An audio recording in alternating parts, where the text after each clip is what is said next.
কিছু হলে ডিসিপ্লিনের কথা চলে আসে।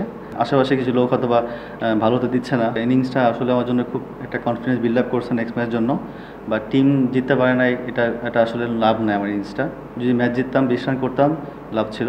But at the same time আমার যদি পার্সোনালি জিজ্ঞেস করেন, আমার কাছে খুব ভালো লাগছে এবং আমি খুব কনফিডেন্ট ফিল করছি এখন। ছোটো থেকে তো হ্যান্ডলিং করতেছি ভাই, আসলে সব কিছু মিলে বড় হবো কীভাবে, নিজেকে কীভাবে সামলাবো।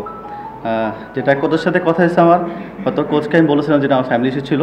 হ্যাঁ, উনি হয়তো বা বুঝতে পারে নাই। বাট আমার কাছে মনে হয়েছে যে ইন্টারনাল কথাগুলো প্রেসে না বলে ভালো। আর যেহেতু সাব্বির রহমান কিছু হলে ডিসিপ্লিনের কথা চলে আসে, আমি চেষ্টা করছি ঠিক করার জন্য। বাট আশেপাশে কিছু লোক হয়তো বা ভালো হতে দিচ্ছে না, বাট পুশ করছে আমাকে। বাট টু বি অনেস্ট, এটা নিয়ে আমার তো বেশি ওয়ারিড না। আমার কাজ হচ্ছে খেলা, পারফর্ম করা, সেটাই করছি ইনশাল্লাহ। ন্যাশনাল টিমে তো এখনও তো ভাই খেলছি, যে আসলে স্বপ্ন তো সবাই দেখে। আমি তো এখনও ইয়াং বলতে পারেন বা সিনিয়র বলতে পারেন, একটা মিক্স আপে আছি। তবে আমার ফিটনেস এখনও তো পড়ে যায় নাই, যে এমন না যে আমি ন্যাশনাল টিমে পড়ে গেছি এমন। দু একটা ইনিংস বলে ভালো খেলতে পারি, তাহলে নির্বাচনটা হয়তো যদি আমাকে সুযোগ করে দেয় অবশ্যই খেলবো, কাম ব্যাক করবো।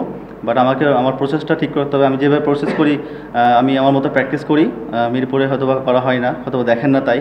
বাট আমি রাজশাহীতে প্র্যাকটিস করি, নিজের খরচে নিজের জিনিসে প্র্যাকটিস করি, রেগুলারই প্র্যাকটিস করি। চেষ্টা করছি আবার কাম ব্যাক করার জন্য। আর বিপিএল সুযোগ পেয়েছি আলহামদুলিল্লাহ, চেষ্টা করবো ভালো মতো খেলার জন্য।